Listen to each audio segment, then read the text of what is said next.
nüüd me kutsume teid vaatama ja kuulama vast ühte meie kahepäevase veebikonverentsi ühte põnevamat diskussiooni, mille teemaks on valimised ehk siis demokraatia meil siin Eestis ja valimiste turvalisus versus või siis koos kasutusmugavusega. Mäletatavasti oli oktoobrikuus toimuvate valimiste tehti uuesti e-hääletajate rekord. Samal ajal muidugi oli ajakirjanduses jätkuvalt igasuguseid artikleid, muresid selle osas, kas kasutusmugavuse osas ja üldse tegelikult valimiste käideldavuse osas. Kuidas neid kontseptsioone siis tegelikult ühildada või on nad juba automaatselt üksteisega risti vastupidised teemad? Sellel üle kutsun ma siia arutlema ajakirjanik Henrik Roonemaa juhtimisel algavasse debatti RIA peadirektori Margus Noorma, valimiskomisjoni juhi Oliver Kase, Majandus-kommunikatsiooniministeeriumi riikliku küberturvalisuse juhi Raul Riki ja küberneetika teadusdirektori Dan Bogdanovi. Palun lavale.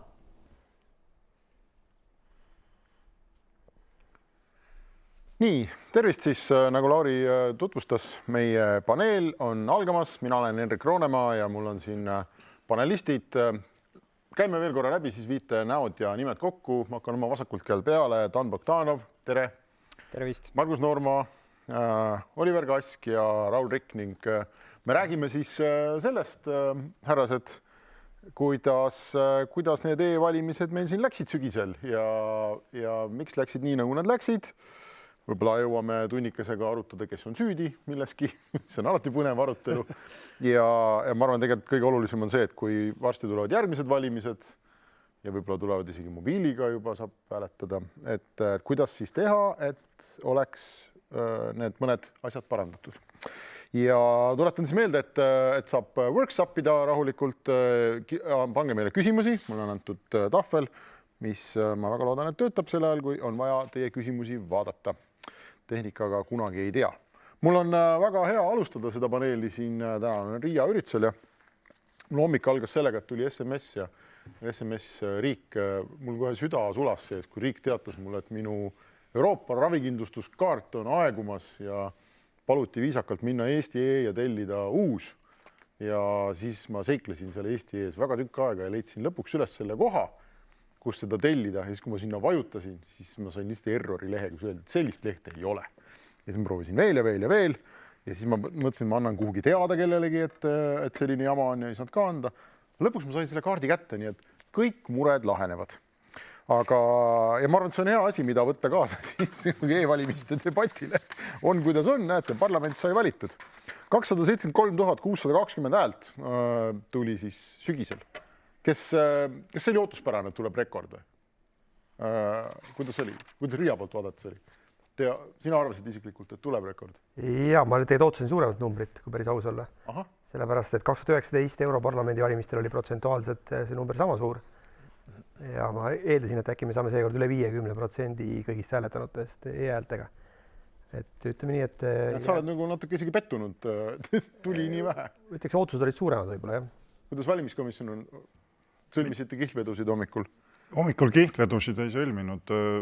Mina oleks võib-olla protsendi paariga mööda pakkunud, et selles mõttes väga, väga ootuspärane, et Europarlamendi valimistel reeglina osalejad ongi sellised teadlikumad, tahavadki rohkem uuendusmeelsemad, et selles mõttes Riigikogu valimiste puhul, kohalike valimiste puhul see valijaskonna ring ise juba on selline, et see protsent nii kõrgele võib-olla ei saagi tõusta, et selles mõttes kõik läks täpselt nii, nagu arvata võis enne.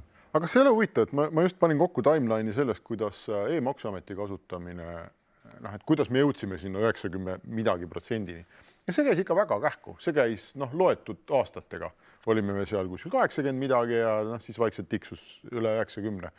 Ja seda täidavad ju, nagu, ma ei tea, peaaegu kõik Eesti inimesed. Miks seal selline vahe on? Miks peaaegu kõik inimesed e-deklareerivad, aga kaugeltki mitte kõik inimesed, umbes pooled e-hääletavad? Väga saab raha. hästi lihtne vastus, et mitmetes riikides, kus on hakatud e-riigi innovatsioone tegema, siis põhjuseks on olnud see, et kui sa täidad selle vormi ära, siis sa saad pärast raha. Et maksud valitakse tihti esimese teenusena, mida innoveerima minna. Ja ei, sellest ma saan aru, ma lihtsalt mõtlen, et kui enamus inimesi näitavad, et nad suudavad kasutada e-teenust nimega Maksuamet, et siis oleks ju loogiline, et nad samamoodi suudavad kasutada e-teenust nimega valimised. Et asi ei ole selles, et me ei oska valida. Nad nagu ei taha. E-teel. Ma ei tea, kas olete mõelnud selle peale? Ja, minu kogemuse pealt oli põhjuseks selles, et inimesed päriselt tahtsid minna jaoskonda, et see valimine kui sündmus oleks see on endiselt nagu asi. Ja neid võib-olla ei ole õige võrrelda tulu deklareerimist ja valimist, et ühel juhul on siis inimesel võimalus väljendada oma valikuid, teisel juhul on see, et ta peab täitma kohustus riigi ees, eks ju. Ja see on veel lisaks rahaliselt motiveeritud, eks reeglina. Mis tähendab, et seal ongi natuke erinevad nagu triggerid, kui nii-öelda. Raul. Jah, ei, mul tuli ka meelde see, et mu endine kolleeg E-riigi akadeemiast Liia Hänni valis alati küll elektrooniliselt, aga ta tegi alati niimoodi, et istus korralikult laua taha, arvuti oli ees, pani Eesti lippu välja, võib-olla haukas ka tükki musta leiba ja siis tegi oma valimisprotseduuri. Et seal on tõenäoliselt see kultuuriline kontekst juures, et mõned tõesti tahavad seda rituaali ja e-valimised käivad lihtsalt paraku nii kiiresti, et sa pead kuidagi seda rituaali saama. Et spekuleerides lihtsalt. Ja, ma olen nõus, jah. Siin on oma, et võime mõelda, et kaua läheb aega, et e-valimistest endast saaks rituaal. Et teed arvuti lahti ja võib-olla kui mobiiliga seda hääletada, siis tekivad sellised väärikad, konservatiivsed inimesed, kes ütlevad, ei, see mobiilivärk on jama, et mina hääletan ikkagi ID-kaardiga. Aga teeme lihtsa arvutuse. 16 aastat on läinud praegu, et oleme jõudnud peaaegu 50%-ni. Järgmine 16 aastat ja siis ongi 100. Ja, selle trendi jätkudes. See on mu lemmiklauseid. Nii. Kommenteeri võib-olla veel, et maksudeklareerimise puhul on see, et büroosid hakati sulgema üks hetk. Mis tähendab, et sul ei olnudki võimalik väga büroosse minna või kui läksid büroosse, siis oli seal vaja järjekorras seista. Või siis me võiksime ühendada, enam-vähem niikuinii võib samal ajale tuua selle maksude tagasisaamise ja valimise. Et on üks sisselogimine, et teed mitu linnukest lihtsalt. Paneme jaoskonnad kinni, eks ju. Paneme jaoskonnad kinni. E-valimised hakkasid peale 900 valijale suure viperusega. Inimesed ei tea, kas nende hääl läks arvesse või mitte, kirjutas ajakirjandus. Nimelt teatas arvutis olev valimisrakendus hääle andmise järgselt, et valimisperiood ei ole veel alanud ja tegu on testhäälega, andes selgelt mõista, et valitud hääl või antud hääl ei lähe arvesse. Ja vigase info põhjus oli serveris, kus e-hääletamise alguse aeg oli sisestatud valesti. Viga parandati kell 9.11 ja selleks ajaks oli e-hääletada jõudnud 900 inimest ja kõigi nende hääled läksid arvesse. Ja siis natuke aega hiljem selgus, et Apple'i arvutiga ei saanud e-häält anda, sest macOS oli vahepeal viimase aasta jooksul liiga turvaliseks läinud ja siis lisaks ei saanud kuni kell 10.31 ei saanud ükski e-hääletaja veenduda, kas rakendus, mille ta laadis valimised e-lehelt alla, on ikka ehtne kohalike omavalitsuste valimistega seotud rakendus. Seda seetõttu, et valimisteenistuse nõunik Indrek Leesi allkirjastas rakenduste kontrollnumbrid alles eelviidatud kellaajal ehk 1,5 tundi pärast valimiste algust. Mis toimub? Nüüd on natukene aega möödas. Kas te olete valimiskomisjonis uurisid, et miks nii läks? Rumalad protseduurilised vead, mulle tundub. Ja kindlasti on need rumalad vead, mida ei tohiks korduda ja mis jätavad kaunis maatu mulje sellest e-riigi tippsündmusest aasta lõikes. Et kui tuludeklareerimisel sa kohe ei saa jaole või on mingid ummikud seal serveris, eks ole, löögile ei pääse, siis võetakse seda märksa rahulikumalt, et valimiste puhul see ootus juba iseenesest on palju kõrgem. Et selles mõttes on kindlasti need asjad, mida tuleb proovida vältida ja ma arvan, et miks nad tekkinud on selline ikkagi sellise kerge ülepea kiirustamise probleem, kuigi valimiste aeg on juba aastaid ette teada, eks ole, siis nende ressursside leidmine, et õigel ajal pihta hakata, õigel ajal valmis saada, kõik need erinevad versioonid Apple'il, Linuxil, millel iganesel muul, eks ole, õigel ajal ära testida, et see on asi, mida tuleb paremini osata planeerida, et eks proovime vigadest õppida järgmine kord paremini saada. See kõlab nagu Eesti riik ei annaks piisavalt raha, et korraldada valimisi. See probleem on pikka aega olnud, selles mõttes see püsiva ja pideva rahastuse probleem võib-olla ongi see kõige suurem mure, ütleme nende korraldajate vaatest, valimiskomisjoni vaatest, et me siin aastakene tagasi, kui oli üleval teema sellest rahvahääletusest kevadel, siis oli see mure märksa suurem, et kõik need süsteemi uuendused valmis saada, eriti mis puudutavad ka seda jaoskonnas hääletamise infosüsteemi, mis sellest aastast nüüd rakendama pidi. Aga see kõlab minule kui kodanikule väga imelikult. Kuna see järgmised valimised on? 2 aasta pärast? 5. mai 2023. Sina tead väga täpselt. Nii, kas meil on täna teada, palju on raha nende valimiste korraldamiseks? Märts, 5. märts. Kas valimiskomisjonil on teada, palju raha on, kuidas need valimised korraldatakse? Või see selgub mingi 6 kuud ennast, kui riigieelarve vastu võetakse, et näete, tõmbasime 30% maha? Senine mure on pigem olnud see, et eelarve raha tulebki konkreetseteks valimisteks, et ta ei tule niimoodi püsivalt, et selle infosüsteemide uuendamine, nende tarkvara uuendamine ei toimu mitte jooksvalt, nad ei ole kogu aeg kasutusvalmis, vaid saavad kasutusvalmis ainult selleks konkreetseks valimissündmuseks, et me teame 5. märts, aga samal ajal põhiseadus näevad ette ka võimalused, meil tulevad erakorralised valimised. Et nende ohtudega tuleb samuti arvestada või rahvahääletuse võib Riigikogu ükskõik täna homme otsustada. Selles mõttes see ootus seadusandja poolt on kindlasti teistsugune, kui need eelarvevahendid samal ajal sealt kõrvalt planeeritud on. Margus, kas teil oli raha valimiste korraldamises osalemiseks? Kui valimised sai tehtud, ju siis oli, eks nii palju. Aga mingid, ütleme nii-öelda sabad tiksuvad veel, et me ootame siis nagu riigieelarvest laekumisi. Sest tegelikult seal oli rahastuse poole pealt oli kõige suurem probleem see, et me läksime tegelikult struktuurifondide vahenditega seda valimise lahendust arendama, aga siis tänu sellele, et see rahvahääletuse teema kerkis siis nii-öelda spontaanselt projekti keskel üles, siis otsustati, et me ei saa minna struktuurifondide vahendid, kuna seal on reeglid liiga karmid. Ja me läksime riigieelarvesse ja sealt tekkis selle rahade osas mõningane viivitus, eks ju. Aga ma usun, et aasta lõpuks saab ka selles osas ilusti joone alla. Aga teil oli siis majas kuidagi ootamatuse olukord, nüüd tulevad valimised, nüüd on vaja midagi teha ja... Ei, aga lihtsalt selle, mida võib-olla on vähe räägitud, on see, et selle 2 aasta jooksul, mis 2 valimissündmuse vahele, et selle perioodi sisse üritati mahutada hästi palju muudatusi, mis olid seotud just valimiste läbiviimisega. Alates kogu selle korraldusliku poole pealt, kas või see, et valimisperiood muutus, eks ju. Lõpetas sellega, et tuli täiesti ikkagi digitaalsed valimise esimest korda siis ajaloos, kus ka valija nimekirjad olid digitaalsed. Kui me varem mäletame, jaoskonnas oli see, et joonlaud, marker, eks ju, tõmmati maha, Roonemaa tuli, tehtud. Ja pärast siis tagantjärgi tehti kanded, eks siis praegu oli ju kogu see pool siis nii-öelda digitaalseks muudetud. Mis tähendab, et minu vaates mul olid hirmud, et see valimised on palju raskemad. Aga ütleme, see viimased pingutused, mis tehti just viimase võib-olla pool aasta ja jah, selle aasta algusest võib-olla eriti, et siis need pingutused tegelikult tõid olukorra, kus me tegelikult suurtest jamadest suutsime hoiduda. Ja tegelikult need errorid, mis sa ka ise mainisid, need tegelikult olid suhteliselt süsteemi vaates tagasihoidlikud. Neid ei oleks tohtinud loomulikult olla, aga need olid suuresti just tingitud sellest tõenäoliselt, et seda aega jäi natuke väheks. Et nii suur hulk muudatusi nii lühikese ajaga realiseerida ja korralikult läbi testida. Et paraku ütleme nii, et õppimiskoht on see, et järgmistel valimistel loomulikult peaks asi olema kordades sujuvam, sest enam siis nii suuri muudatusi praegu 23. aasta valimistesse ei ole praegu ette näha. Et see oli nagu beta valimised põhimõtteliselt. Ja ütleme, see oli peale seda, kui nädalane periood oli läbi, eks 18. oktoober läbi, siis oleks võinud teha valimised väga korrektselt. See on vist kõigi ürituste puhul niimoodi, et kui homme saaks sama ürituse teha, et siis oleks kohe palju targem ja teaks palju rohkem. Nii et ütleme Riia vaatest, ma julgen küll öelda, et pigem valimised õnnestusid päris hästi, arvestades just neid olusid, mis oli kõik selle ümber, kui meil vahetusid ministrid selle perioodi jooksul päris mitu korda ja nii edasi. Et kogu see tiim sai päris hästi hakkama. Dan, kuidas sina oled erasektorist suuresti? Suuri projekte on võimalik juhtida nii, et selliseid protseduurilisi apsakaid hommikul 10.31 ei tekiks?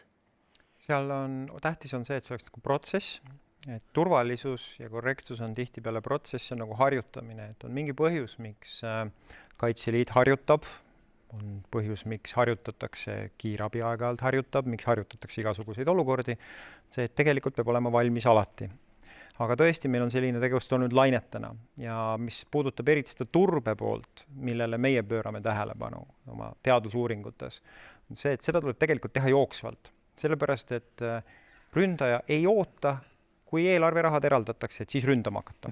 Ta ründaks ka enne. Ta ründaks siis, kui sul on ebamugav, eks ole. Mis tähendab, et see pidev uuring selle kohta, et kuidas on kõige parem täna rünnata, et seda tuleb teha kogu aeg, et see peab olema jooksev protsess.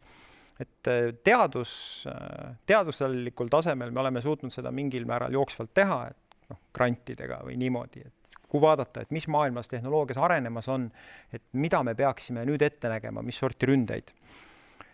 Aga see võiks olla nagu stabiilsem, et täna me ikkagi teeme sellist lipi peal, lapi peal, kuidagi pikendame kogu aeg seda õhkutõusurada ette. See valimiste infra, ma räägin praegu e-valimistest, eks. See on, kui vana see on? Kui palju seda aegade jooksul uuendatud on? Sest esimesed e-valimised olid, mis ta oli, 2004, 3? 5, jah. No 15-16 aastat, eks? Kordi on seda ümber tehtud, protokolli on ümber tehtud. Kui alguses oli meil see ilus aeg, kui oli võimalik seletada seda ümbrikute analoogiaga vanaemale ära, kuidas see toimib, eks ole. Et sa kõigepealt teed oma hääle, siis sa paned selle ümbrikusse, siis sa paned ümbriku teise ümbrikusse, välisele ümbrikule kirjutad oma allkirja ja siis annad sisse, eks ole. Et alguses see oligi niimoodi, enam ei ole. Nüüd on seal nii palju vahvat tehnoloogiat ja krüptograafiat ja neid ütleme niimoodi, neid konfidentsiaalsust kaitsvaid tehnoloogiaid vahel, kõik need segamisvõrgud ja nii edasi, nullteadmustõestused, et enam ei seleta hästi vanaemale ära, sellepärast, et ründajad on läinud keerukamaks, järelikult kaitse peab olema kogu aeg sammu või 3 ees, eks ole. Eesti riigis on olemas kas või üks inimene, kes saab otsast lõpuni aru, kuidas see valimiste värk käib? Jaa, absoluutselt. Muidugi. Okei, hoiame seda inimest. Meil on majas võib-olla isegi mitu ja neid on ka mujal.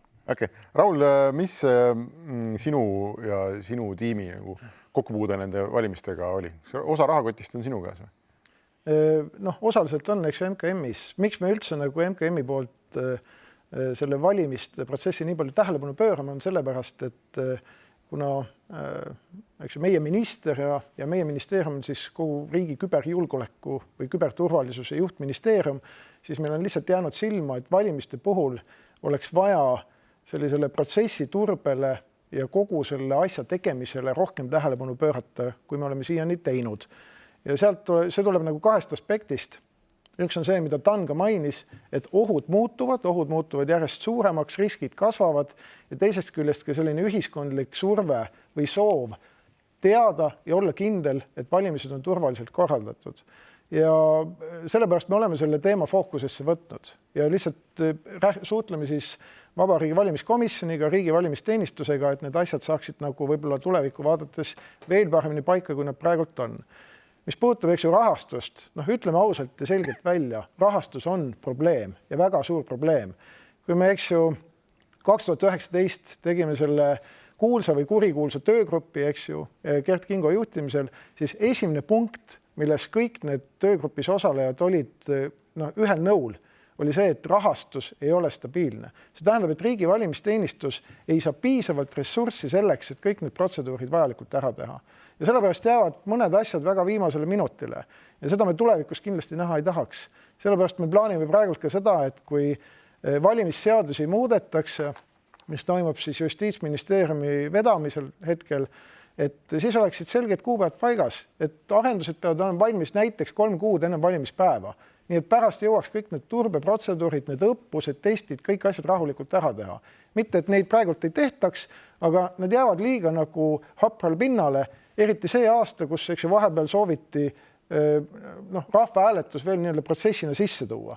See lükkab nagu IT poole pealt kõik selle asja nagu pea peale. Aga samas oleks võinud ju tekkida tõesti, nagu keegi siin mainis, üleöö võib tekkida vajadus korraldada erakorralised valimised. Ja siis me ei saa öelda, et kuulge sõbrad, et sorry, et meil on praegu traktorjuppideks laiali, et näete, et mis valimisi me siin teeme, et ei saa teha. Siis on küberturbe poole pealt 2 varianti. Kas seda tehakse ainult siis paberkujul või siis on meil pidev protsess, mida me tegelikult tahamegi, et valimised ei oleks projektipõhine toode, mis nii-öelda aasta enne valimisi siis võetakse piltlikult öeldes riiulilt, puhutakse tolm maha, üritatakse nii-öelda elu sisse puhuda, vaid ta oleks pidev protsess, nii nagu Dan ka ütles, niimoodi, et neid valimisteenusse pakkuda, siis võib-olla nagu sinna näiteid toodud rektori valimisteks, volikogu valimisteks, kus iganes. Korteriühistu. Täpselt, jumal. Kogu aeg mingi häda on vaja inimesed saada külmaga kuhugi hääletama korraks. No väga ebameeldiv on. Aga ma ütlen lihtsalt ühe asja veel lõppu, et võtta see valimised on tegelikult Eesti mõttes meie kroonijuveel. See on see, mida kogu maailm vaatab, kui me siin, eks ju, feilime. Üks, mis meile jäänud on, eks ole, et mujal on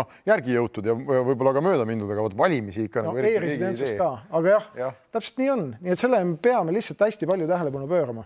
Ja me ei saa ka start-upi teha ilma rahata, nii me ei saa ka normaalseid valimisi teha ilma ressursid. Ei, ma olen nõus, aga kui ma vaatan seda nimekirja, siis see, kas valimisteenistuse nõunik Indrek Leesi allkirjastab rakenduste kontrollnumbrit kell 10.31, poolteist tundi pärast valimiste algust või tund aega enne valimiste algust, see ei saa nagu eriti rahast sõltuda või saab või? No ta saab selles mõttes, et kui sul on üks inimene, sa võid teda dubleerida või kolmekordseks panna niimoodi, et erinevad inimesed kontrollivad samu protsesse, nii et see inimliku vea tõenäosus on palju väiksem.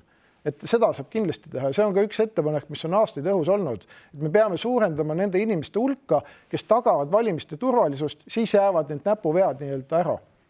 Et nad hakkavad üksteist kontrollima? Jah, täpselt. See on muidugi ka hea valem bürokraatia kasvatamiseks. Bürokraatia, kes kontrolliksid bürokraate. No kui keegi pakub mingi teise lahenduse, hea meelega võtaks vastu. Tegelikult ma tahaks nagu aru saada, seletage mulle, kes on valimiste toote omanik, kes korraldab valimisi, kes juhib kogu seda värki, kas meil on, jõuab mingi ühe inimeseni tagasi või jõuab sinuni tagasi?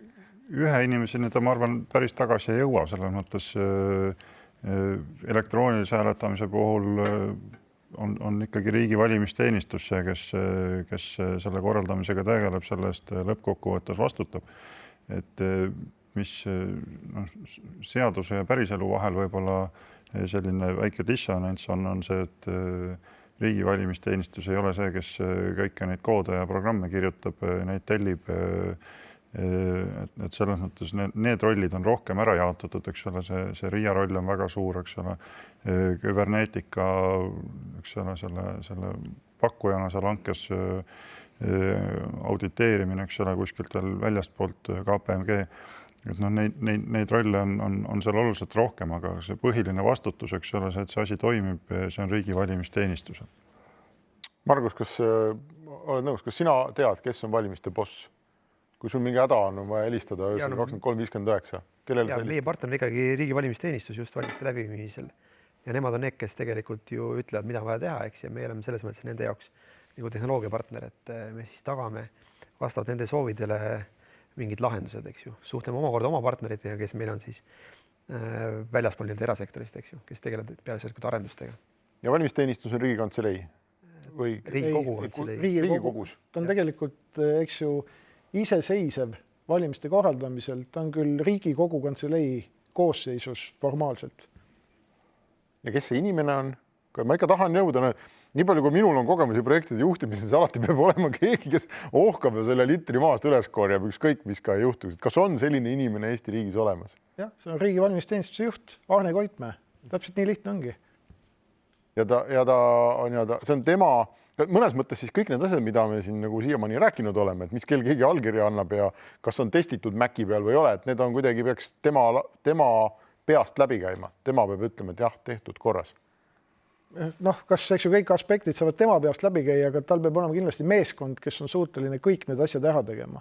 Et see on võib-olla ka meie vaatest, eks ju, just nimelt küberturvalisuse vaatevinklist peaks olema riigi valimisteenistuse võimekus, just nimelt inimressursi ja ka siis nagu rahalise ressursi näol oluliselt suurem, et me tulevikus ka kõikidele võimalikele ohtudele vastu peaksime. Vaat kui kahju, et neid täna siin ei ole, aga võib-olla keegi oskab valgustada, siis, et kui suur see tuumik nagu meeskond seal siis täna on või mis need kompetentsid on? Et kas seal on lihtsalt inimesed, kes paaniliselt saadavad meile laiali ja ütlevad, et ma ei tea või on see nagu tõesti selline tugev kompetentsikeskus? No ütleme, riigi valimisteenistuse töötajatest 2 inimest on need, kelle põhiroll ongi tegeleda selle tehnoloogia poolega. Et selles mõttes see osa on ikkagi väga väike, et selle kõige juurde tuleb, eks ole, ka see valimissedelite trükkimine, valimisurnide jaoskonna sisustuse, jaoskonna komisjoni liikmete koolitamise kõige muu sellisega seonduv. Aga see tehnoloogia poole peal on neid inimesi vähe ja see, et nad tõesti ise üksi vastutavad ja ise tegelevad, et ei ole seda bürokraatia mehhanismi, et üks kontrollib ühte, teine teist, eks ole.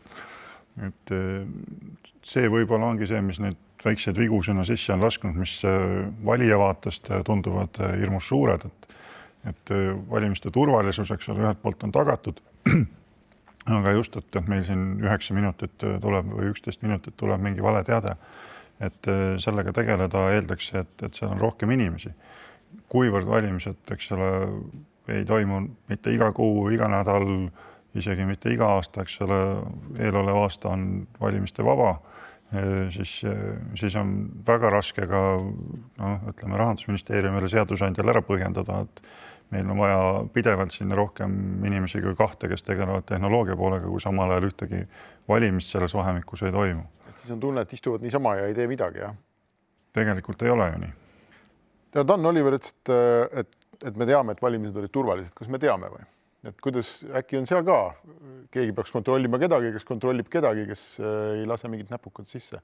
Nii palju, kui saab, kontrollitakse kogu aeg. Okay. Et see aasta oli ka üks vähe rohkem kõneainet leidnud kontrollimise toiming, kus püüti kontrollida asja nagu sügavamalt läbi, kui kunagi varem oli kontrollitud. Et see sõltumatu kontroll toimub. Täna on selle võtnud enda peale siis suuresti teadlaskond nii Eestis kui ka välismaal, et vahepeal oli täiesti selline sport, et püüti ka välismaalt kirjutada Eesti valimiste kohta rakendusi iga natukese aja tagant ja siis leida sealt midagi huvitavat, mille kallal nagu kangutada, eks ole. Seal juhtus ka vahel see, et kui sa oled nagu teadlane ja sa oled hakanud juba artiklit kirjutama, sa oled doktoranti leidnud, siis kui sa midagi eriti ei leia, siis midagi tuleb ikka leida, sellepärast et raha ju see kulutati ja artikkel tuleb millestki kirjutada. Et see mõttes, et vahel leitakse ka üsna nagu asju, mis tegelikult ei ole kõrge riskitasemega. Täna on alust arvata, et valimised olid turvalised. Aga see, mida kolleegid siin on rääkinud, selle rahastamise selline lainetamine, et on raha, ei ole raha, tuleb raha, ei tule raha, tuleb natuke, tuleb palju, tuleb liiga vähe enne. Kui palju see puht nagu tehniliselt sinu vaatest mõjutab kogu seda asja? Mõjutab, et Eestis me oleme teinud ka rakendusi, kus me oleme teinud turvaprotsessi, kus on selgelt see turvainsenerluse protsess, kus on konkreetselt on nõuded, on mingid eeldused, eks ole, siis valitakse selle järgi meetmed, siis kontrollitakse, testitakse, iga natukese aja tagant tullakse tagasi, vaadatakse, kas kõik need meetmed on tehtud, eks ole. Näiteks kas see Hoia rakendusel oli see kõik dokumentatsioon ka avalik ja oli kirjas, et kes vastutab selle tagant, et pidevalt tehakse koodi ülevaatuseid, eks ole. Et see organisatsioon oli seal kirjas.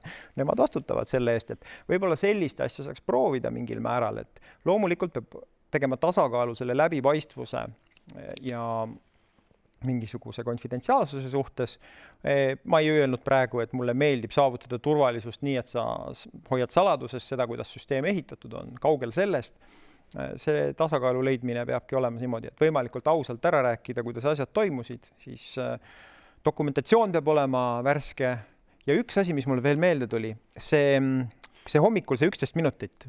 Äkki, kui meil oleks selline suurepärane süsteem, mis teavitab sulle mingit teise kanali pidi, et sa andsid just hääle. See on nagu see, et mõnes kohas, kus sa parooli ära muudad, siis saad meili, saad sõnumi mingile teisele kanalile, et saad teavituse, et sinu nime alt just valiti. Oleks ju päris peen, eks ju? Ja, aga siis sul oleks see, et see valimisrakendus ütleb, et sorry, et ei läinud arvesse ja sa saad meili, mis ütleb, et aitäh, et sa valisid ja sa ikka ei saa millestki aru. Küsimus, see on juba protsessi disain, et see tuleb nagu panna see teavitus võimalikult lähedale sellele hetkele, kui on selge, et see hääl on arvesse läinud, eks ole, et see tuleb nagu lihtsalt tehnilises disainis panna sinna taha selle koha nagu sellele võimalikult lähedale sellele kohale, kus sa tead, et on arvesse läinud. Ma ei tea, kas mina kujutan seda valimiste sellist lõngakera ette nagu mingi tohutu sellist, protsessi pusana, eks? Et lähevad kõik need samad füüsilised jaoskonnad ja kogu see backend, et kuidas loetakse e-hääled ja kuidas loetakse füüsilised hääled ja kuhu nad lõpuks jõuavad veebi välja ja see on hästi suur nagu projekt või selline protsess. Kas see on kuidagi nagu probleem, et see tundub olevat väga mitmes kohas laiali? Ma ei tea, sina teed midagi ja Margus teeb midagi ja kõik teevad midagi ja kellelgi ei ole nagu piisavalt raha ja siis kõik avastavad viimasel hetkel, et kuulge, kas see allkirja ka keegi andis või ei andnud. Et äkki peaks selle kuidagi kokku tooma, peaks olema mingi valimisamet. ma võin võib-olla otsa lahti teha siit, et jah, täpselt nii peakski olema, et küberturbe vaatest on kõige parem see, kui enamus protsesse tehakse või juhitakse ühest kohast. Ja selleks meil ei ole vaja eraldi valimisametit, meil ongi riigi valimisteenistus, meil on see organisatsioon olemas. Tema võimekus peaks olema lihtsalt suurem. Niimoodi, et praegult on eks ju hästi palju funktsioone laiali jaotatud eri asutuste vahel. Me teeme küll koostööleppe ja siis eks ju neid asju tagatakse, aga ja see on ka täitsa ratsionaalne põhjendus, eks ju, et miks hoida neid inimesi siis nagu aasta või mitu aastat niisama, jutumärkides niisama, kui valimised toimuvad näiteks üle 2 aasta. Aga see tegelikult ei ole adekvaatne, sellepärast, et valimised on protsess, selle süsteemiga tuleb pidevalt tegeleda ja mida rohkem on nii-öelda selles kontekstis teenuse omaniku enda käes, seda parem on turbe mõttes ka tulemus. Sest muidu on niimoodi, et sa sõltud eri asutustest, organisatsioonidest, eri eelarvetest, sul ei ole nagu need, sa ei saa seda nagu orkestrit hästi dirigeerida, kui viiuldaja tuleb, millal tahab, eks ju, või viiuldaja rahastus sõltub mingist teisest allikast, eks ju, sa ei saa otseselt talle öelda, see ei mängi hästi kokku. Kes teist, Margus, oled nõus? Jaa, põhimõtteliselt nõus, et siin tegelikult ju jooksis läbi ka see idee, et kuidas seda olukorda nagu parandada. Üks ongi see, et valimised kui teenus, eks, mitte valimised kui projekt, eks. Ja see projekti häda ongi see, et sõltub hästi palju sellest, missugune valitsus on parasjagu võimul, eks ju, missuguseid otsuseid tehakse, kui palju siis otsuse tegijad saavad aru, et see teema on kriitiline või ei ole ja nii edasi. Et selle vältimiseks just olekski, et see teenus on ära disainida, eks ju, ja teda hoida nii-öelda kogu aeg elus, et sa ei pea tegelema sellega nii-öelda projekti korras siis, kui järgmised valimised tulevad. Ja midagi GitHubis on alati järgmine versioon, niimoodi, mis ei ole veel laivi lastud, aga testitakse ja tuleb peale. Ja see võtab nagu maha selle pinge ka, et inimesed vahetuvad, eks ju, et siis ongi see, et siis oleks nagu loomulik evolutsiooniline protsess ja valimised ei oleks mitte üllatus ja suursündmus, vaid selleks selline normaalne osa demokraatia toimimisest ja asjad juhtuksid nii, nagu peavad juhtuma. Aga nüüd sa räägid seda moodsa tootedisaini piiblit meile, eks, et on olemas tooteomanik ja tooteomanik siis tal on mingid ressursid ja siis ta vaatab, et tema toode toimiks ja klient oleks rahul ja kõike seda, eks. Et me ei ole rääginud palju Riias, eks, valimistega tegeleb inimesi vahetult. Aga räägi, siin me selleks. 4 inimest, eks ju. Aasta läbi kogu aeg või? Jah, 4 inimest, kes kogu selle projekti nii-öelda siis enda poolt ära vedasid, eks ju. Loomulikult see taustal on veel inimesed, kes Riia juba põhitegevusena on kaasatud, eks.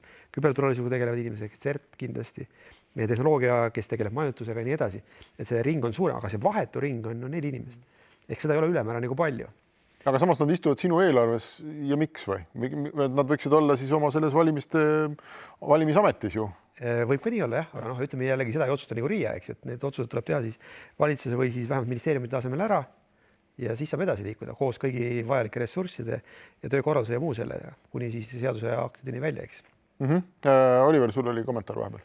Jaa, selles mõttes see ei ole sugugi nii ühene, et kui me paneme ühe inimese selleks tippjuhiks, kes kõige eest lõpuks vastutab, siis me ei tea, kas me saame seda tippjuhti lõpuni usaldada ja mis saab siis, kui läheb nii nagu omal ajal selle riigisaladuse kaitsmisega, kus üks inimene on see kõigem, kes peab kõige rohkem hoolitsema selle eest, et vaenlane meie saladustest teada ei saa, et selgub, et tema ongi see pahalane. Ajutatus on meie tugevus. Ajutatus on mitte ainult meie, vaid see on üleüldine igal pool. Ja valimiste korraldamise puhul samamoodi, et me ei saa öelda, et ainult üks inimene, üks asutus, üks organisatsioon peaks sellega tegelema.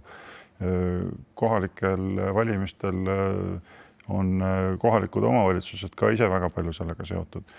Siseministeerium valijate arvestuse osas selles mõttes seda üldist küberturvalisust, eks ole, nii või teisiti ei olegi mõtet dubleerida, et Riia nagu igapäevaselt ja siis, kui tulevad valimised, siis sellel valimise nädalal võtab kogu selle küberturvalisuse ja kogu selles internetivõrgus ainult selles osas, mis valimisi puudutab, üle järsku mingi teine asutus. Et selles mõttes see koostöö on nii või teisiti seal kogu aeg seal taga vajalik, et pigem on see küsimus selles, et kui palju me anname Riiale, kui palju me tõstame seda kompetentsi üle riigi valimisteenistusse, et see on pigem selline otsustuse koht, et kui meil oleks raha lõputult, siis loomulikult saaks seda ka dubleerida.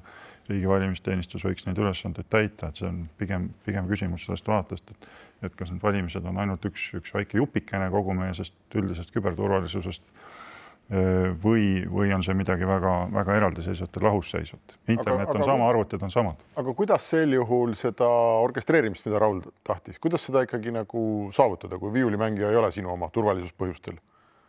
No võime sellise Napoleoni juhitud keisririigi ka luua, eks ole, et siin kõrval mõnes riigis neid näiteid on, et kas me saame öelda, et nad tulevad lõpuks odavamad, tõhusamad ja usaldusväärsemad. Et võimude lahusus ja nende võimude omavaheline koostöö tänapäeva maailmas on see kõige parem ja õigem lahendus. Tahan sa noogutada, kuidas sina teeks? Mulle meeldivad hajused. Kokku või lahku? Mulle meeldivad hajused süsteemid. Mulle meeldib see, kui ei pea usaldama ühte poolt piiritult. Väga meeldib.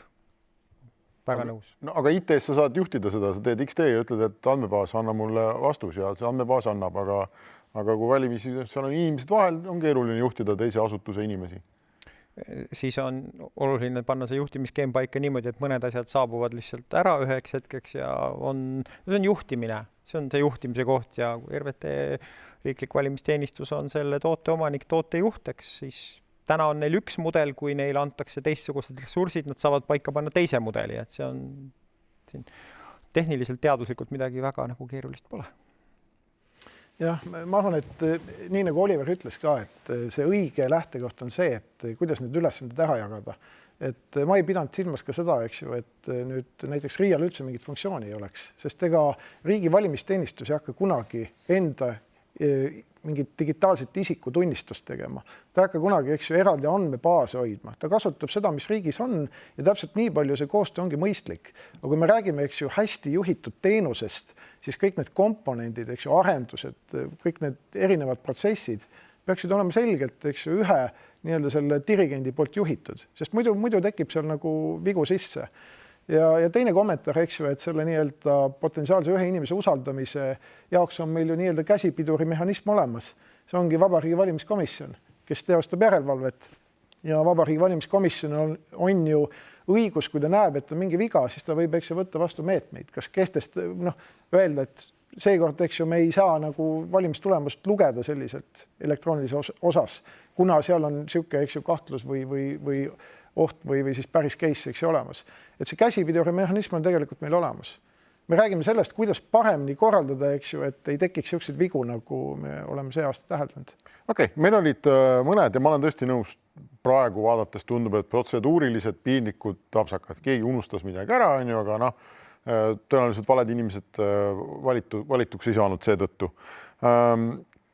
See nagu eeldab, et keegi praegu tegi märkmeideks sügisel ja et näed, siit logises, seal teeme niimoodi, seal kirjutame selle automaattõlke välistava koodijuppi, kirjutame HTML-i sisse, eks ole. Kas see inimene on Eestis olemas? Kas selline nimekiri 100 igavast pisiasjast on olemas ja kelle käes see on? Kas keegi teab? Ma arvan, et vähemalt selle nimekirja koostamine siiamaani selles mõttes mingil määral käib, eks ole, et see neid probleeme, neid juhtumeid, mis esile kerkisid, oli sedavõrd palju, et kui olulised nad on, kui vähe olulised, et see on natukene selle tagasisidestamine jätkuvalt toimub. Et üldjoontes see pilt on täitsa olemas ja õnneks ei pea me hakkame kohe jõuluvana valima, et saab rahulikult tagasi vaadata nendele sündmustele, mis aset leidsid. Et see ühe nimekirja, ühe checklisti küsimus kindlasti jääb jälle natukene selle taha, et see rollide jaotus on erinevate institutsioonide vahel ära jaotunud. Et eks iga asutus tegeleb eelkõige sellega, mis tema saab vaadata, mis tema saab sinna sellesse teha, et järgmine kord paremini välja tuleks. Et see koostöö toimib, järgmise aasta tööplaanid, tööülesanded on kõigil asutustel tänaseks paigas, nii riigi valimisteenistusel, ma saan aru RIA-l, et MKM-il, et ma usun, et selles mõttes see töö toimib, koostöö toimib erinevates valdkondades, ka erinevad töögrupid koos käivad. Dan, sa tahtsid lisada midagi? Jaa, tahtsin öelda, et meil on oma nimekiri ka olemas. Teil on oma väga hea. Teadusarenduse poolelt on, me teame, kuhu me tahame minna. Me tahame, et oleks dokumenteeritud ilusti see süsteem paremini, rohkemates detailides. Me tahame, et oleks tehtud valikud ära põhjendatud, sest iga natukese aega tullakse vanu häid teemasid uuesti jälle küsima. et osa sellest on jällegi teadusarendusprotsessi osa sellest me teame, et ei ole meie töö ja peaks olema kas kellegi teise töö jälle selle võimude lahususe seisukohalt, et me kindlasti mingeid asju jääme tahtma hoolimata sellest, et kas neid küsitakse või mitte ja tuleme siis lihtsalt järgmine kord ja pakume uuesti, äkki me nüüd siis paneks kirja, et kunagi need otsused tehti, me teame, miks need tehti, paneme need selgelt kirja, et kõik, kellel on mure, saaksid lugeda, et miks me tegime sellised tehnilised valikud siis ja siis ja siis. Et vahel tehakse see disain ära, aga ei kirjutata nagu eelnõu seletuskirja selle kohta hästi, et miks tehaks niimoodi täpselt. Ja, et miks lubavad liiklusmärgid on sinised ja keelavad on punased. Keegi otsustas kunagi. Ja seda me ei küsi, sellest see on loomulik. Ja pärast on lihtsalt liikluseeskiri ja autokool, eks ole, nii on. Margus, kas sul on ka see nimekiri kuskil satlis? Et seal oli ports teemasid, mis on nii-öelda Riia õue peal, mille osas me siis peame järgi pidama, et me neid rohkem ei tee. Ja taaskord, et kui inimesed muutuvad, siis see on nagu vältimatu, et seda peab tegema. Olgu, aga enne kui me lähme vaataja küsimuste juurde, siis ma juba siin enne pooleldi vist lubasin välja, et järgmistel valimistel saab mobiiliga hääletada. Ma ei tea, kas see on Tanni või Margus või kelle teema see on, kellele ma nüüd otsa pean vaatama? Toote omanikule. Teda ei ole siin. Ja, aga seda ei otsusta, ütleme Riia. Otsust selle kohta, kas mobiiliga saab hääletada või mitte, teeb lõpuks mitte Arne Koitmäe ja riigi valimisteenistus, vaid Vabariigi Valimiskomisjon. Tänases Eestis see nii on. Natukene see tekitab küsimusi, et kas ei peaks olema mitte parlament ise. Ütleme, igasugune muudatus, mis valimiste korraldamisel toimub, peaks olema ju selline ühiskonnas läbi arutatud kõikide erinevate huvigruppidega, ütleme, ära kuulatud mingisugune vähegi võimalik siis konsensuseks ole erakondade vahel, et selles mõttes selliste otsuste jätmine Vabariigi Valimiskomisjonile, kus erinevad poliitilised erakonnad juba seda olemasolevat süsteemi kritiseerivad, eks ole, kui sealt võib-olla tuleb veel hulk tehnilisi probleeme, ohte küberturvalisuse aspektis, siis see natukene küsitavusi tekitab. Te ei taha nagu vastutada selle eest või? No, et võtate otsuse vastu, jah, teeme, selgub pärast mingi jama ja nüüd on jälle Oliver Kask on süüdi. Ja ei, valimiskomisjonil Raul ütles õigesti, on see käsipidur olemas, et meie ütleme lõpuks, et e-hääletamine jääb ära, eks ole, päev enne valimisi.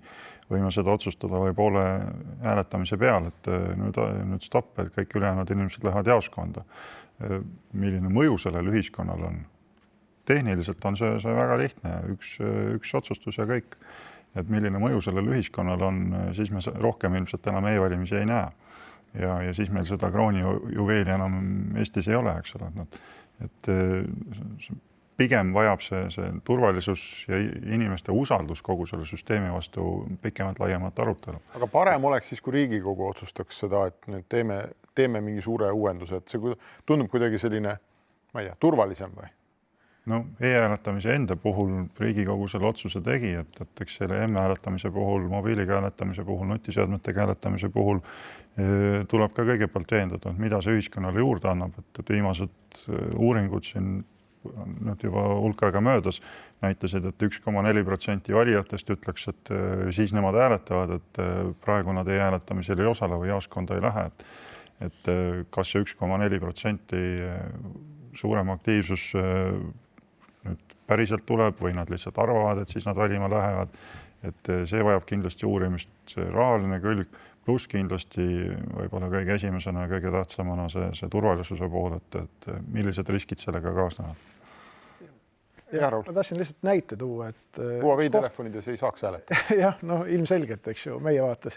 Aga lihtsalt näide, et milline otsus võiks olla Riigikogu otsus on see, et praegult meil on ju digitaalse isikutunnistusena aktsepteeritud, eks ju, ID-kaart ja mobiili-ID, Smart-ID ju ei ole, eks ju, seal nimekirjas. Nüüd sisuliselt valimisseaduste järgi on sellise otsuse tegemine, millist autentimisvahendit kasutada Vabariigi Valimiskomisjoni otsus. Kas selline asi võiks olla Vabariigi Valimiskomisjoni otsus, et võtta erasektori poolt pakutav teenus ja aktsepteerida seda isikutuvastusena. See ongi see küsimus näiteks, et kas ei peaks olema mitte parlamendi otsus. Et selliseid asju on seal nagu mitmeid. Tan. Mille järgi sina tunned ära, et Eestis on e-riik? Viimasel ajal muide, ma arvan, et see on ka mingi Riia teenus või see, kui ma login kuhugi sisse, siis on see üks logimisaken erinevates riigiteenustes, see on ühesugune igal pool. Okei. siis mul alati tuleb meelde, et see on e-riik. See ei olnud päris see. Meil on e-riik. Ma olen lihtne kasutaja, sina oled teadlane, mina olen lihtne kodanik. Meil on e-riik sellepärast, et on meie riigis igal pool sees. Ta on nagu selle tüvi on, eks ole, et poliitikud huvituvad sellest e-värgist. Mõnedes kohtades see ei ole nii. Ei huvituvad endiselt. Kui puudutab internetivalimisi, siis huvituvad. Okay. Ehk siis ma tahangi öelda seda, et kuna Eestis on kogu see on põimunud meie riigi narratiivi osaks, on kogu see digitaalne ja see e-riigi osa, siis see tähendab seda, et kõik huvituvad sellest, et kõik on nõus arvamust avaldama selle üle, kas see on turvaline, kuidas see on turvaline ja mismoodi peaks olema. M-valimised on see 1,4% on väga hea tähelepanek. M-valimised ei lahenda tingimata ühtegi probleemi, mis meil olemas on. Aga ta saab palju tähelepanu, eks ole. Et see on näide sellest, kuidas meil on mitmed teemad üleval, meil on see tagasiside kanal, et sa saaksid selle sõnumi, et sa nüüd valisid, meil on see teema, et dokumentatsiooni peaks parandama nii edasi, aga see kõlav, nähtav asi on ilmselt see mobiiliga valimine. Kas nüüd see, et Smart ID-ga autenditakse või see, et ma saan mobiili pealt teha siis neid oma valikuid. Ja siis nüüd tekibki see küsimus, et kes peaks seda tõesti juhtima, et see on seesama, läheb tagasi Oliveri ja Rauli räägitu juurde, et kas see on nagu, kui meie riiki juhib mingil määral nagu poliitiline võim, meie riiki juhivad ametkonnad, eks ole, siis seda e-riiki ju ka, et kui palju peaksid nagu poliitikud suunama seda ja kui palju peaks nagu ametkond suunama, et see tegelikult tuleb nagu kokku tuua see teema. Ja see tuleb M-valimiste suunas tugevalt üles, sellepärast, et M-valimised on nähtav, poliitik saab seda endaga hästi siduda.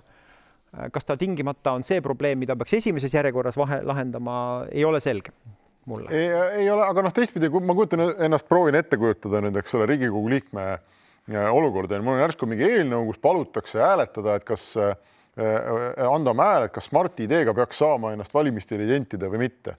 No see mulle ei tundu see nagu poliitiline otsus, et et nüüd on issand, et Eesti ühiskond on suure valiku ees, et kas me läheme vasakule või parema. See tundub mulle täpselt selline, kus ma ei tea, kutsuks võib-olla Tanni või Rauli või kellegi või Margus ja ütlesin, kuulge, kas see on okei? Ja sina ütled, see on okei, jah, teeme ära, see on tehniline küsimus. Me peaks selle võtma lahti just nendeks tükkideks, nagu Raul väga hästi välja tõi selle, et mis see otsus tegelikult on, et millega, mis sõltuvuse me loome. Et me loome sõltuvuse mingist erasektori pakutavast teenusest mobiiltelefoniga hääletamisel, me loome neid sõltuvusi juurde niimoodi, müriaad sõltuvust tulevad järsku juurde. Et see, et millise riistvara peal me hääletame ja mis on selle turvaomadused ja meie kontroll selle riistvara üle, see on terve eraldi huvitav arutelu, eks ole. Vaata, siin on see ka, eks ju, et Smart ID, mida meie kasutame, me oleme harjunud sellega, et see on sisuliselt nagu Eesti ettevõtte poolt pakutav, eks ju, teenus, niivõrd kuivõrd ettevõtteid üldse saab mingi riigiga, eks ju, siduda. Aga kui selgelt, eks ju, tuleb Euroopa ühisturule rohkem selliseid teenusepakkujaid, kes pakuvad analoogseid Smart ID teenuseid. Mis me siis teeme? Aksepteerime neid lihtsalt käigu pealt. Ali ID näiteks tuleb. Näiteks, et lihtsalt käigu pealt aksepteerime ja siis muudkui kasutame. Et siis tekib see on Oliveri otsus, ma saan aru. Praegult on, jah.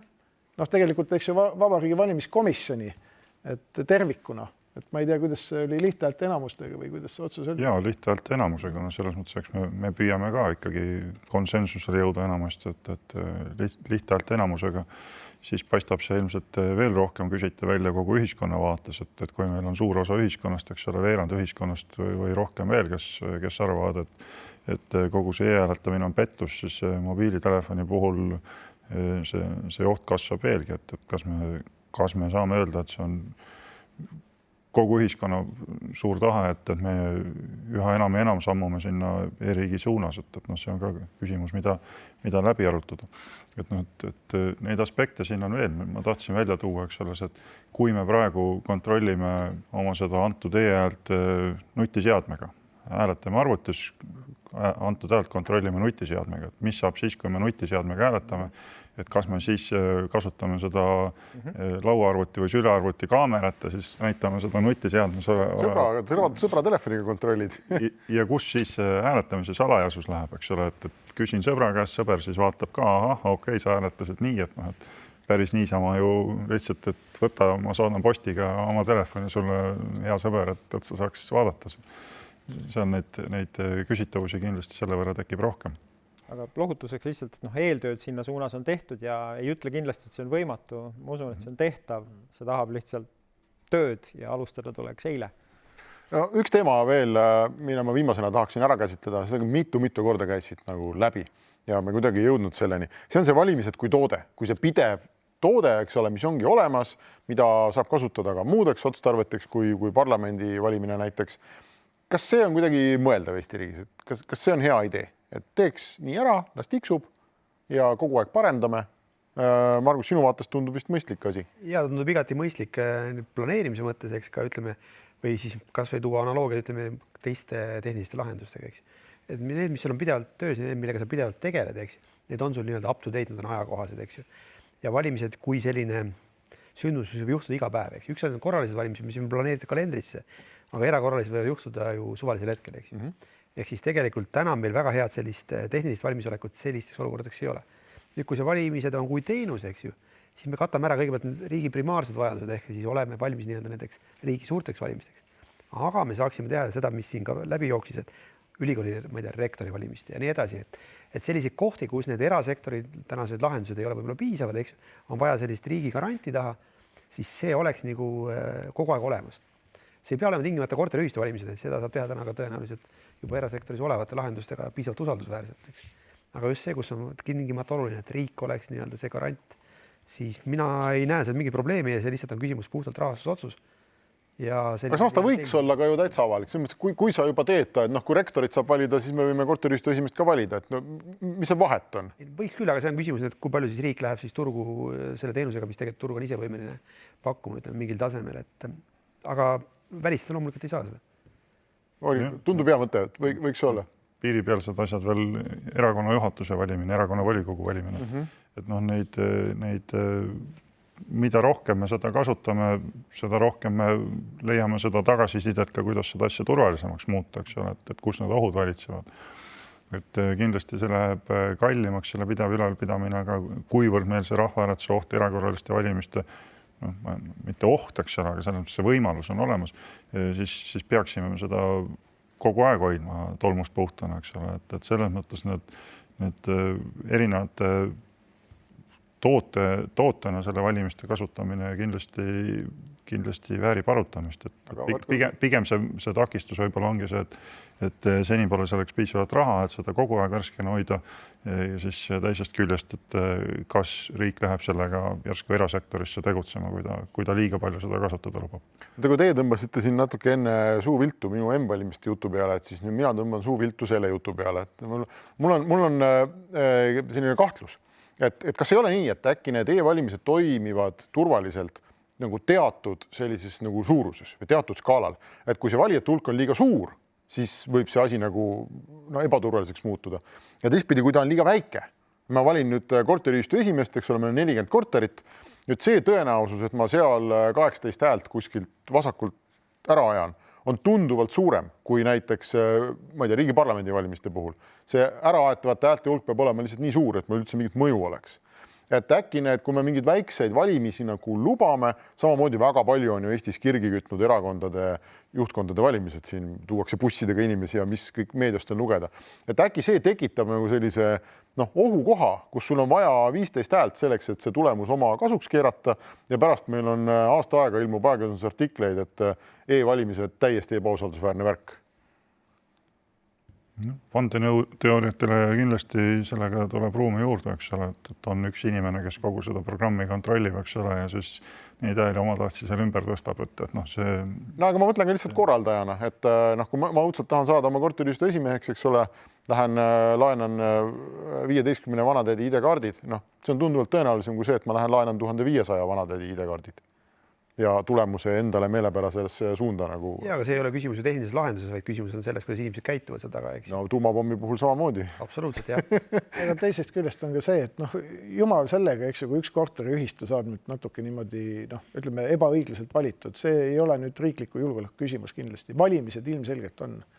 Et siin peabki nagu, ütleme, Riigikogu valimised, eks ju, kohaliku omavalitsuse valimised ja nii edasi. Et see on nagu teise kategooria asjad, et ja seda küll, jah. Mõnes mõttes mulle kodanikuna tekitab see mingis mõttes nagu turvatunnet, et see valimiste masinavärk, see on nagu mingi selline tank, mis aetakse välja ainult väga erilistel puhkudel, sest ta on nii võimas asi, et poes piima järel on ju sellega keegi käima ei hakka piltlikult öeldes. No pigem jah, võib-olla tuleb samm-sammult läheneda, et presidendivalimistel, Riigikogu juhatuse valimistel kasutatakse jätkuvalt pabersedeleid, valimiste korraldaja, Vabariigi Valimiskomisjon, eks ole, kes lõppkokkuvõttes teostab kontrolli ka nende e-valimiste üle, et selles mõttes, et võib-olla samm-sammult proovida ühes ja teises kohas seda rohkem kasutada, et siis tekib see usaldus kogu selle süsteemi vastu ka, et hakata seda erasektoriski kasutama. Võiksime suure tangi asemel vahepeal natuke väiksemaid tanke ka toota ja neid kasutada. Valimised light ja seda võib teha näiteks mobiilis, et testida, et kuidas läheb. Nii, ma lähen siis vaataja küsimuste juurde, palun küsida neid ka juurde. Ja küsimus selline, kübernetika arvutiteadlane tegi oma valija rakenduse, sa vist viitasid sellele siin enne, mille jättis avatud lähtekoodiga GitHubi üles. Seal rippus ta päris pikalt enne valimisi, mitte keegi ei kuritarvitanud seda. Riik on seni öelnud, et nemad ei saa just turvalisuse tõttu rakenduse lähtekoodi avalikuks teha. Kas see otsus vaadatakse nüüd üle? Ma ei tea, kes vaatab, meil on see, kes vastutab valimiste eest. No Dan, mis sina arvad, kas peaks vaatama üle? See ennekõike see, mis olgu kõigepealt siis kiirelt ära räägitud lugejale, kes võib-olla ei ole lugenud mõnda kokkuvõtet sellest, siis mida teadlane tegi, meie teadlane püüdis ehitada valimiste eraldi valija rakenduse omamata ligipääsu päris valija rakenduse lähtekoodile. Ta jõudis sellega päris kaugele, mis tähendas seda, et avalik materjal valimiste läbi tegemise kohta oli kvaliteetne ning see on see põhjus, miks ma ütlesin, et mul on alust arvata, et valimised toimuvad nii, nagu paberi peal kirjas on, sellepärast, et paberi järgi ehitatult uus nagu tühjas toas ehitatud süsteem sai sama tulemus. Sai nagu suutis anda hääle selles mõttes, et seal mõned tehnilised viperused, mingi programmeerimisviga nagu oli see, et miks see hääl lõpuks päris legitiimne välja ei näinud, aga see toimus täiesti teisel riistvaral ja see oli nagu süsteemi selles mõttes nagu läbipuhumine, et sa proovid, et kas kõik töötab, kas kõik toimib, arhitektuur käib. Ja selles suhtes oli see edukas. Nüüd see on asi, mida avatud lähtekoodi puhul alati kasutatakse argumendina. Et kui on avatud lähtekood, et siis saavad kõik kontrollida, proovida, et kas see on päriselt nagu ka niimoodi, et ma saan minna sisse auditeerida, vaadata või nullist ehitada oma enda valimiskliendi, kui ma tahan. Seda argumenti oli kasutatud üle 10 aasta. Et ikka võid minna ehitada oma valimiskliendi. Keegi ei teinud, jah? Täpselt. Nüüd läksime, tegime ära, eks ole. Ja selles suhtes tulemus oli nagu positiivne, et see andis meile kindlust süsteemis tegelikult. Ja ma arvan, et see lähtekoodi avaldamine, olen ka ise pidanud läbi tegema seda protsessi, kus ühel hetkel ikka enne avaldamist otsid vaatad, kas kusagile on jäänud sisse mõni to-do märge. Mingi loll kommentaar. Mingi kommentaar, mida peaks kohendama, eks ole. Et see on jälle selline ressursi küsimus päeva mõttes. Ja loomulikult, nagu ma enne ütlesin, tasakaal peab olema olemas selle vahel, et kuhu maani sa avaldad. Et millised kontrollid on, aga mõned kontrollid on ka nagu mitte kliendi poolel, vaid teenuse poolel. Et selles suhtes on... Ja põhimõtteliselt võiks... Midagi saaks kindlasti, et nüüd ongi nagu üks versioon on olemas ju selles mõttes, et ja see on ehitatud avalikest allikatest. Nii et. Teised? Panna üles, mitte panna? Ma ütleks, et pigem see on selline kaasusepõhine juhtum, eks, et turvainimesed peavad otsustama, seal on see alati mängiv, eks, et kui palju me oleme välja ja kui palju me sellega hõlbustame siis näiteks potentsiaalsete ründajate nagu tööd on ju. Ja see ongi see kaalukeel, eks reeglina. Et mingid asjad on mõistlik avaldada ja mingid asjad on pigem mõistlik siis mitte avaldada, eks just sellepärast, et jätta endale ka mingisugunegi kaitse täiendavalt peale, eks. Läheme edasi, tuli ära ka küsimus, mida ma kohe alguses arvasin, et tuleb. Kas plokiahela tehnoloogia aitaks e-valimisi muuta läbipaistvamaks ja samas turvalisemaks? Valimised blockchaini. Võib-olla jälle Dan sulle? Plokiahela on endiselt lahendus, mis otsib probleemi. Aga küsimus on, mida me vaatame plokiahela tehnoloogiana. Me võime sama, meil on ka ettevõtteid, kes ütlevad, et kogu Eesti riik jookseb plokiahelal, et kõik digitaalsed allkirjad pannakse lõpuks kinnitusteenuse abil ajatembeldatatakse. Seal on räsiahelad järelikult plokiahel. Ehk siis, kui me anname digitaalset allkirja, siis võime juba öelda, et praegu mingil määral need räsiahelad kusagil on, eks ole, olemas. Nüüd küsimus on selles, et kas see plokiahel peaks olema mingi konkreetne, kas see peaks olema, ma ei kujuta, et Ethereum või kas see peaks olema mingid need mõni Web3 tehnoloogia. Lakkas ka smart contract juba nagu paistma Riigikogu liikme ja hääletaja vahel või midagi sellist. Mis toob tagasi selle juurde, et mis on see probleem, mida me lahendame? Et tegelikult täna meil on tehnilised lahendused, mis seda läbipaistvust juba saavutavad ja see, kui me paneksime mingi osa internetivalimistest avaliku plokiahelasse mõnda, see ei lisaks väga midagi juurde. Mis teised arvavad? Blockchaini või mitte? See on raske midagi lisada, minu see täiesti ammendav. Ütleme see süsteemi muutmine, eks ole, et me võtame mingi täiesti uue süsteemi, eks ole, selle turvalisuse tagamiseks, siis äkki seal päev enne valimisi avastame, et oih, et mingi to-do jäi tegemata, eks ole, et see oht, et me hakkame jälle midagi otsast peale üles ehitama, et siis see asi ei toimi, et lõpuks jääb ikka mingi beta sinna. Ei, siin ma jälle vaidleks, siin ma ütleks, et olles näinud seda, kuidas internetivalimised algusest peale olid üsna lihtsad ja on läinud keerulisemaks läbi aja, siis nad lähevad kindlasti jälle ja veel keerulisemaks, et me ei saa seda vältida. See on see protsess ja meil peab säilima see teadmus ja see küpsus ja võime minna kogu aeg edasi, et me ei jätta autot tee äärde, ei lähe hobusega sõitma uuesti, vaid me teeme auto korda ja lähme edasi alati. Parem auto. Miks on Venemaa e-valimised Eesti omadest vähem turvalisemad?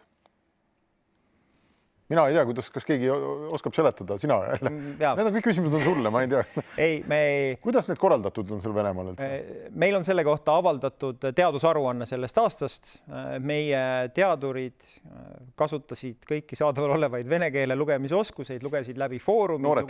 Noored teadlased lugesid läbi ja kirjutasid üles meie arust parima selgituse sellest, kuidas Venemaa internetivalimised töötasid. See on inglisekeelne teadusaruanne, selle puhul see on internetis olemas, seal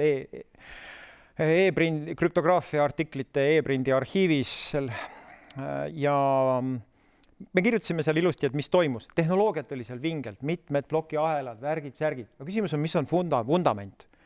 Ja vundament ehk siis see, kuidas hääl on seotud päris inimesega. See on see, mis oli logisev. Ehk siis see, kuidas siduda ära hääl, mis nagu lõpuks siis seal plokiahelas pöörleb sellega, et seal kusagil oli Vitali või Maša, eks ole, see oli see, mis logises kõige rohkem. Ja see on see asi, mis meil Eestis tänu nagu taristule on hea. Et me oleme seda nagu aastakümneid teinud, meil on see küpsus, me oleme läbi käinud mitmed kriisid ka, et see oli see vahe, aga kes tahab täpsemalt teada, siis julgen reklaamida meie teadust. Kui ma tahaks, see ei ole nüüd vaataja küsimus, mul tekkis endal hüpoteetiline küsimus, kuna sa siin juba istud, kui ma tahaks kirjutada oma erakonnale 5000 häält juurde e-valimistel, mis osa sellest süsteemist ma peaksin togima või ründama? Väga mitmeid osi ikkagi. Tead, kõige lihtsam oleks olla hea poliitik. See on, ma arvan, ma ütleks, et niimoodi, kui ma täna võtan nagu selle ründepuu, et kust ma hakkaks harutama, siis 5000 häält ma saaks nii, et ma oleks parem poliitik ja ma teeks niimoodi, et need inimesed tuleks ja hääletaks. Aga sa läheks social engineeringu peale? Kui sa tahad nii kutsuda seda. Kas parem või populistlikum? Me läheme juba filosoofiasse. Ma tahaks olla parem. Läbi, ma ei tea, mitmete valimiste meil on ka alati, me oleme saanud ajakirjanduses pöördumisi inimeste poolt, kes on väga mures ja isegi nördinud selle üle, kuidas kogu see e-valimiste kasutajaliidus välja näeb. See on kole ja ajast ja arust ja on tulnud nüüd ka küsimus, kas e-valimisi saab pidada turvaliseks, kui valija rakendus on visuaalselt eelmisest sajandist, jätab sellise odava kalastamislehe mulje. See on päris huvitav kommentaar, et ma ei ole kunagi seda nagu atraktiivsust turvalisusega sidunud, aga mul tuleb meelde see, et üks kunagine vist vene insener, lennukinsener ütles, et kui lennuk näeb ilus välja, siis järelikult ka lendab hästi. Et võib-olla siin tekib see aspekt, et me peaks tõesti vaatama, et saaks valijaliidesel vahetada värve ja kujundada seda nii-öelda valija enda tahte. Värvi vahetamisest ei piisa ka enam. Siis tekib ka suurem usaldus selle vastu. Kuidas see nüüd päris turvaliseks seotud on, see on omaette küsimus. Me aeg-ajalt kindlasti mõni ka kuulaja on saanud mõne kirja oma postkasti, mis näeb välja nagu legitiimne kiri mõnelt teenusepakkujalt, niinimetatud kalastuskirjad. Ehk siis visuaalse liidesega turbe loomine on, ma ei tea, kuidas seda teha, tunnistan. Ma nagu olen nagu lugenud asju, artikleid ja igasugused trikid ja ma ei tea, vaatad mitmest ekraanist, et kas on samasugune pilt või midagi sellist, et teada, et sinu masin ei ole kuidagi korrumpeeritud, aga kui suudetakse võltsida väga hästi, mis iganes, ma ei tea, NATO kirjapäiseid või eks ole, seda, et mingi asi näeb välja nagu õige.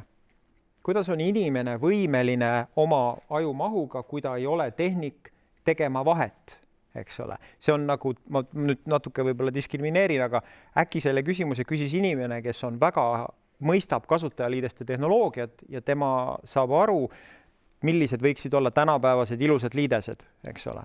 Aga kui tegemist on tavalise inimesega, kelle ajus ei ole neid oskuseid, siis ta tegelikult ei tee vahet, ma arvan, lihtsalt neuroloogiliselt, eks ole, et kas see on turvaline või mitte. Seal võib-olla saab niimoodi psühholoogiaga ja kasutuskogemuse inseneriga saab hinnata, et kas mingid värvid või mingid asjad või mingi selline teema nagu annab edasi turvalisust, aga see on tunnetuslik, mitte nagu tegelik turve. Okei, aga võib-olla sellega natuke luuleline väljend siin küsijal, aga see küsimus iseenesest, kas kogu see valimiste krempel peaks nägema ilusam välja?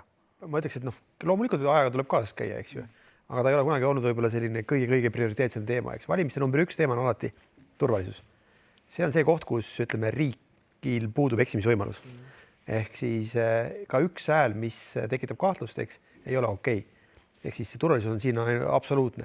Ja kõik muu tuleb peale seda, eks ju. Ja kui see valijaliides ei näe võib-olla kõige atraktiivsem välja, ütleme, või ei vasta kõigile tänapäevastele kaanonitele, no mis seal ikka. Aga sellega kindlasti tegeletakse ja seda ei tohi jätta ka unarusse, eks.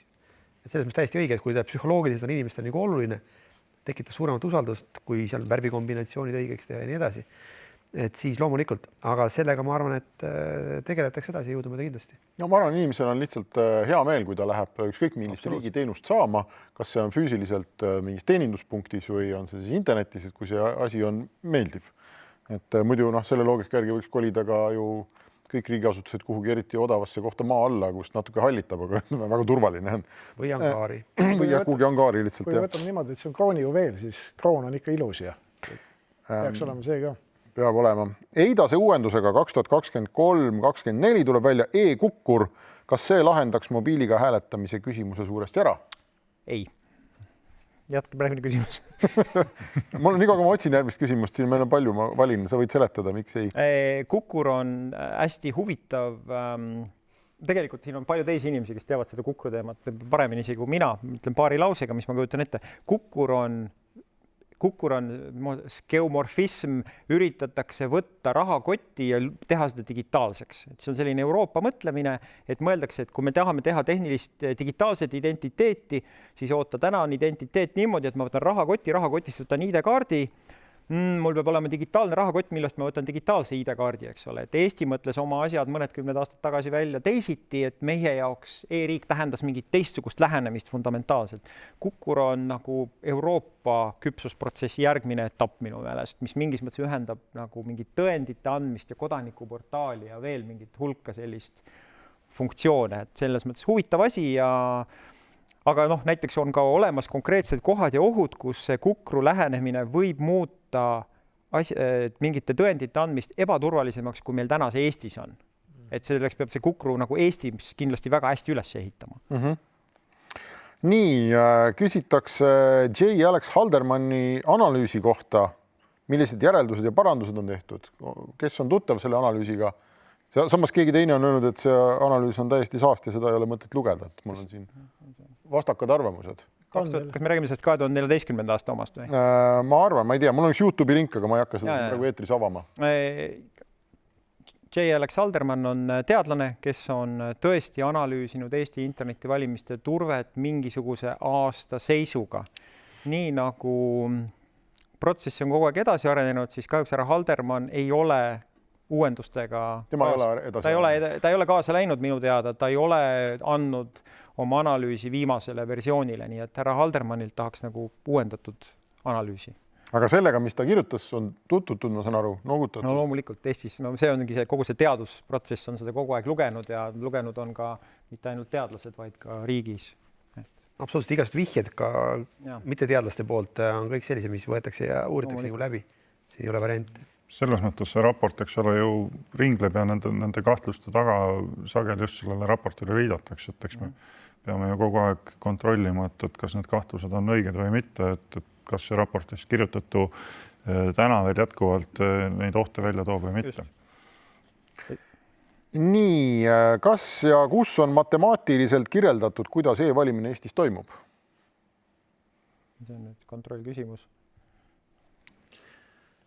No, ma võin lihtsalt öelda seda, et me oleme seda teemat ju käsitlenud, et kuidas nagu seda e-valimiste asja või üldse internetipõhisi valimisi on, eks ju, tavalugejale või tavakasutajale, tavainimesele ka lahti kirjeldatud, siis ta on erinevates dokumentides, eks ju, mis on koostatud Riigi Valimisteenistuse poolt, aga see on ka olnud üks nagu arengukoht, mida me selgelt näeme, et kõik need valikud, need loogikad, kuidas see toimib, nii nagu Dan on öelnud ka, et see on aastatega järjest keerulisemaks läinud, et see on ka see, mille kaudu me saame tegelikult ühiskonna usaldust kasvatada ka nende nii-öelda kriitikute silmis, kui need materjalid on selgelt, eks ju, koostatud, selgelt sõnastatud, nii et inimesed saavad aru sellest. Nii et selle tööga peab kindlasti jätkama ja edasi arendama. Osa tekstist on üks selle valimiskomisjoni otsus Riigi Teatajas, osa on Riigi Valimisteenistuse dokumentides, et niivõrd kuivõrd seda saab, väga lihtsalt, eks ole, vanaemale ära seletada, enam ei saa kogu süsteemi, eks ole, siis ongi seda ka sõnadesse panna keeruline nii, et see oleks igalühele lihtsasti arusaadav.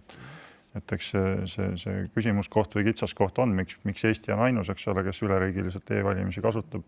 Paljudes riikides just sellepärast ei kasutatagi, et igaüks sellest lõpuks enam aru ei saa ja siis tekibki see kahtlus seal taga.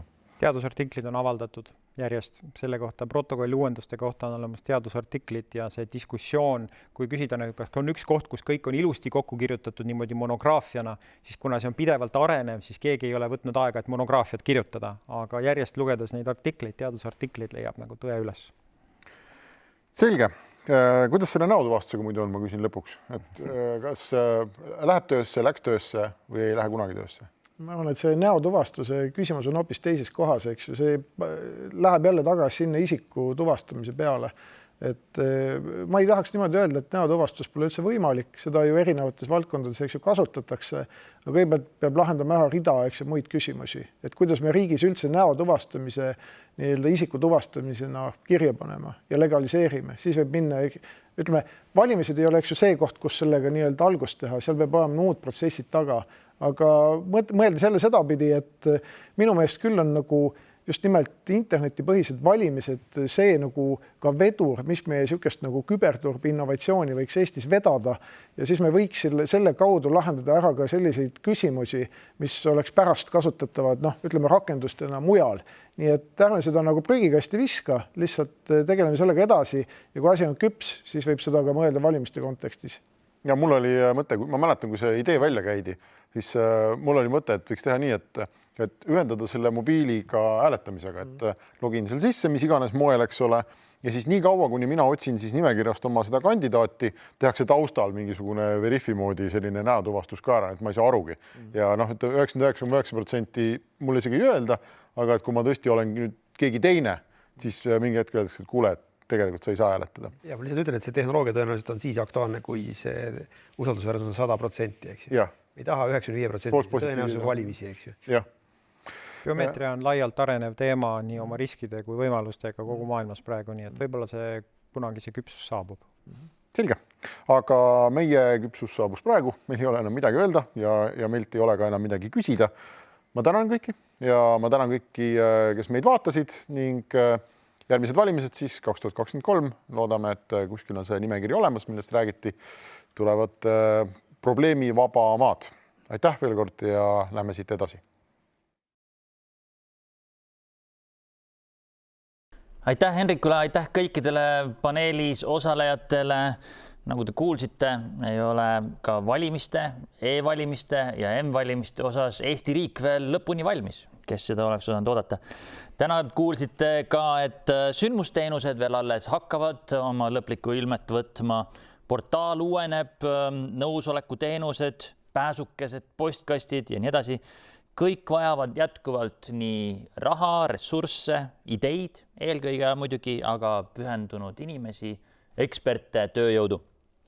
Sarnaseid mõtteid kuulsime muidugi ka eile, et meie digiriiki saab järjest paremini kaitsta, kuid see kõik läheb järjest rohkem maksma ja järjest rohkem on vaja inimesi, pidevat tähelepanu ja hoolitsust. Võib-olla ei ole kunagi võimalik kuulutada siis Eesti digiriiki päriselt valmisolevaks, lõppenuks või lõpetatuks. Muidugi küll on võimalik ka kuulutada ja hinnata lõpetatuks tänavune Riia veebikonverents olukorrast digiriigis 2021. Aitäh kõigile, kes sõna võtsid, kõigile ka muidugi aitäh, kes meid jälgisid ja osalesid siis platvormi kaudu meie diskussioonides. Nagu ka enne mainisin juba, on võimalik kõiki neid ettekandeid ja paneeldiskussioone ka tagantjärgi vaadata Facebookis, aga hiljem siis ka Riia YouTube'i leheküljel. Veel kord aitäh teile kõigile, kohtume siis jälle, kui mitte enne, siis võib-olla aasta pärast, mõnega teist kindlasti juba ka varem teistel Riigi Infosüsteemi Ameti üritustel, seminaridel, infopäevadel ja nii edasi. Suur aitäh!